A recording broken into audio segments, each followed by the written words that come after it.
Hello and welcome to another edition of Up the Reds, all things Liverpool. So we've got Tottenham this weekend. Is it a good time to play them? Probably with all their injuries that they've got up front. They've got no Richarlison. He's got a bit of a carfy. Song's out. He's He's had an eye injury in the last game that they played in the Champions League. They've also got that Kulu Vensky or somebody, or Savesky or whatever. He's out with a hamstring. So Harry Kane's the only recognised forward that they've got. Oh, Lucas Moura as well. He's carrying a knock. He's playing through the pain barrier, whatever that means. So he's struggling a bit as well. So yeah, normally I'd be up a bit upbeat about this game. Jurgen's had a good record against them. I think is he unbeaten in 9 since he or he's played them 9 times, and his record's recently been good. So it's one of those. We're a bit of a Jekyll and Hyde team this season, so just need to see if the same team that or the same manner in the way we played against Napoli, we will play against Tottenham. I mean, it looks like he might be reverting back to the 4-3-3 now. He's getting players back, etc., trying to get some energy into that midfield. So I'm still keen on this 4-2-3-1 up to the World Cup. A bit more about that shortly. So yeah, Tottenham is a good time to play them. I'd like to think it is, but then again, it was a good time to play Notts Forest and Leeds, but Tottenham are better than those two.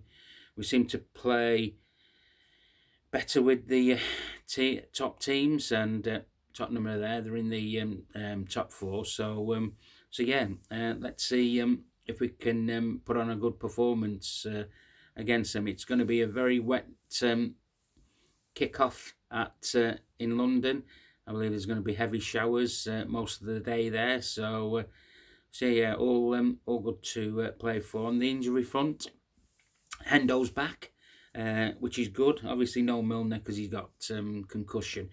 Just talking about Jurgen's press conference today. I love some of the questions that the journalist asked. He just looks at them and he, really, are you for real? One journo brought up, is this a similar situation to when Tottenham beat us at Wembley 4-1? And Jurgen turned around and he said, I couldn't give a toss about, well, this is what he wanted to say. I don't give a shit about that.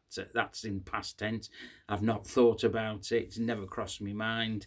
But what he did say that if you remember that game, it was Lovren's real howlers that cost us their first 2 goals. And he said, Dejan visited me in the office the next morning and he laughed about it. He said, I never asked him. He just knocked on my door type of thing. But always the comical side of Jurgen in the press conferences. So some serious questions were asked. Look, are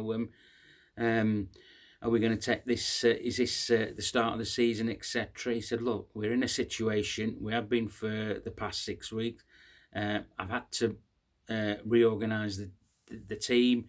I've had to reorganise the system that we played. The players had never played it before. They had to get used to it. It's been fruitful in some occasions and not on other occasions. He was being quite honest and upbeat about that, which was good to see. So yeah.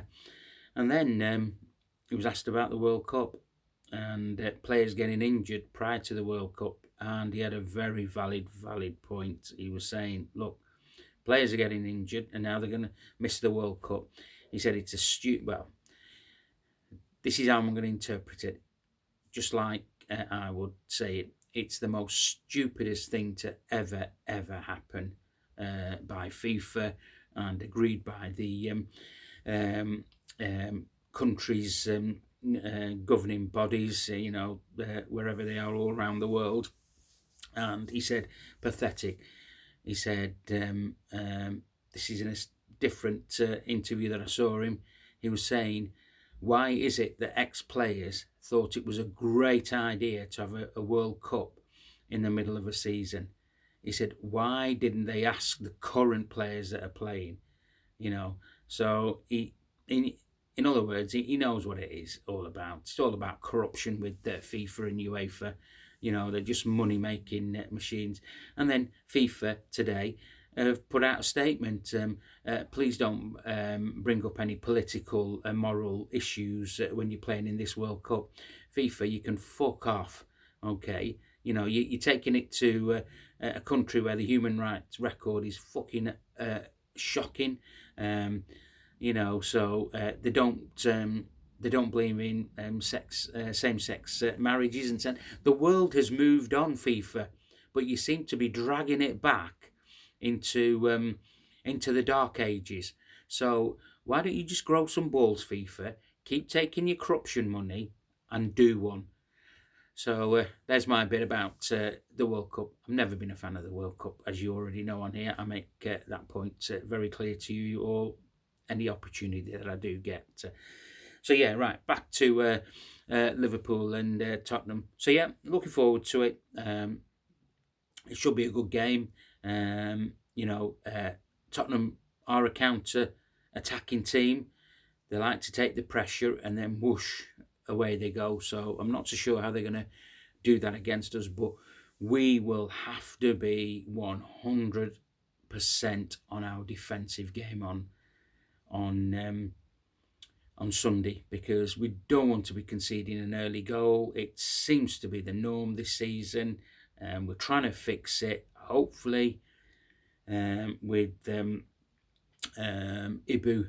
Kanate having a great game midweek. That we've got some solidity back in that area there.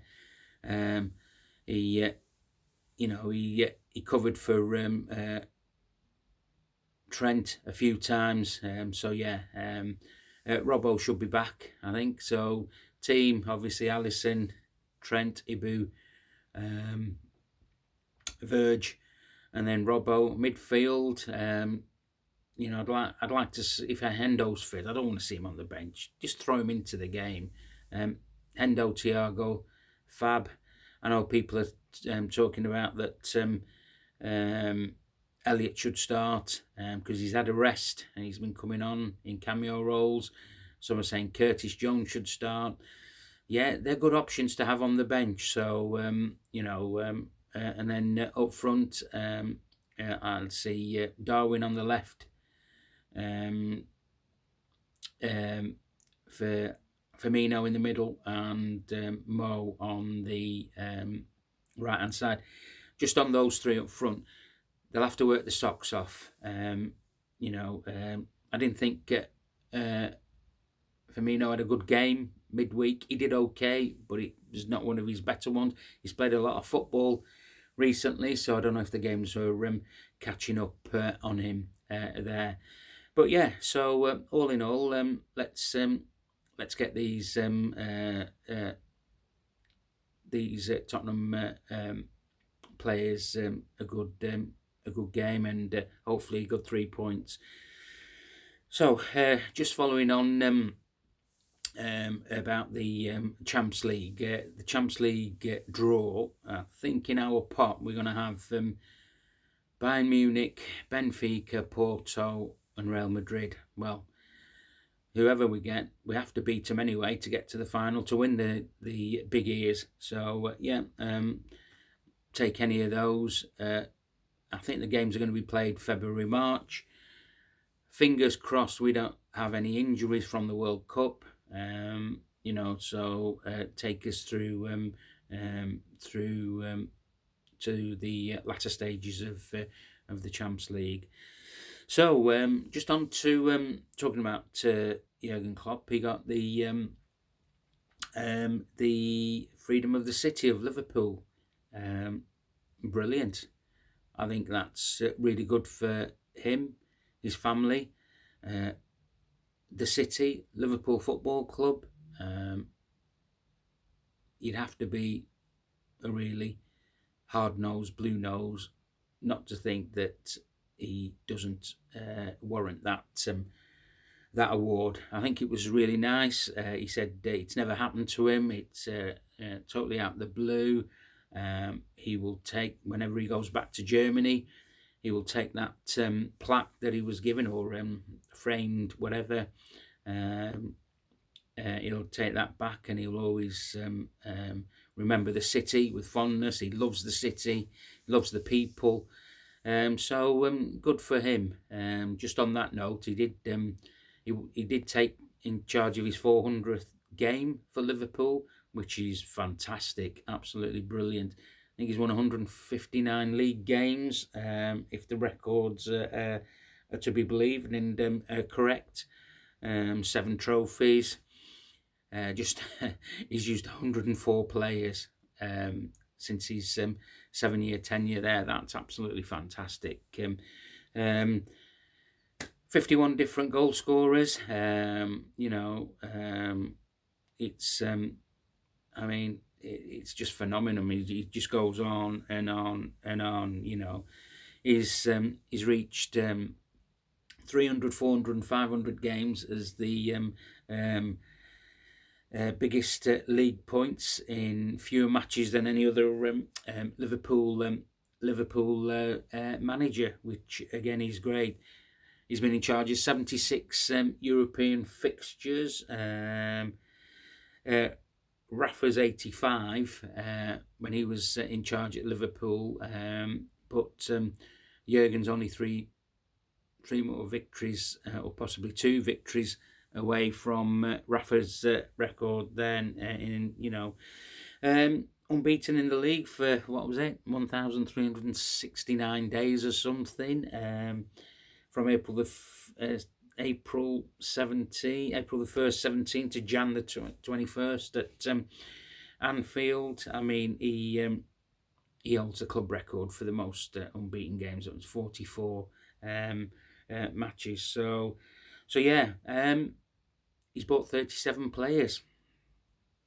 And if I told you that Marco Gruitch was his first player, and his last player was Arthur Melli, obviously he's bought in Virgil, winner. He's bought in Alisson Becker, winner. He's bought in Mo Salah, winner. He bought in Sadio Mane, winner. So you can see he's bought players in that have done really well for us. He bought in Andy Robertson, winner. So yeah, brilliant. It's he bought in Joel Matip, free, winner. But them's just some of the 37 players that he's bought in. Shaqiri was another one, winner. So yeah, you can tell that he's not just bought players in for getting them in, apart from the, shall we say, Arthur Melli one. That was a bit of a I'm going to say a curveball, because they didn't get their act together in in getting a midfielder in, and when they left it too late, we were scraping the bottom of the barrel, if we're going to be honest with ourselves there. So yeah, let's hope he's with us a bit longer than what some people want him to be now. I understand that we're going through a transition season. I understand your points, but look, there ain't anybody else out there. You tell me who would take over one of the most successful managers at Liverpool. With the likes of Shanks, Bob Paisley. It's unbelievable. So that's me done for this one. I'll speak to you guys after the game on Sunday. whatever you do tomorrow, have a boss day, enjoy your day. Up the Reds.